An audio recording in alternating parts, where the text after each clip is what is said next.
Welcome to our channel. Today we how to update Hyper-V components on Windows 11, complete guide step by step clearly. To begin updating Hyper-V components on Windows 11, first, open the Start menu.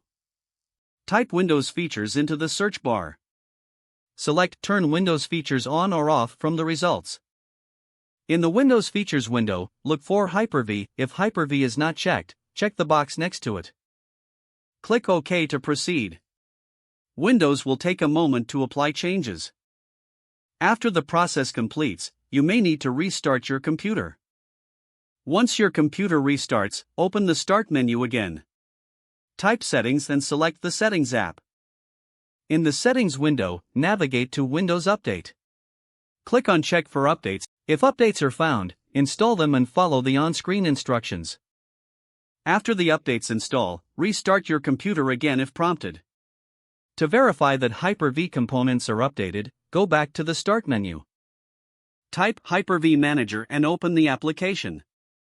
Once the Hyper-V Manager is open, look for the Hyper-V version information. You can find this in the About section. Make sure the version matches the latest version available. If everything is up to date, your Hyper-V components are now successfully updated. You have now completed the process of updating Hyper-V components on Windows 11. If the page does not load, refresh the browser or try again in a private or incognito window. Make sure you are using the correct email address, then retype it carefully to avoid small typos. If your password is not accepted, use the reset option and create a new strong password you can remember. Check your spam folder for verification or security emails, then complete any requested confirmation steps.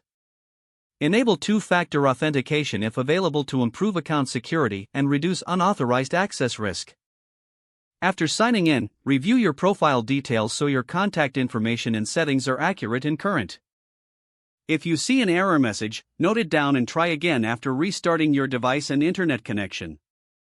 Log out when you finish, especially on shared devices, to keep your account and payment information secure. If the page does not load, refresh the browser or try again in a private or incognito window. Don't forget to like this video and subscribe to our channel for more step-by-step tech guides.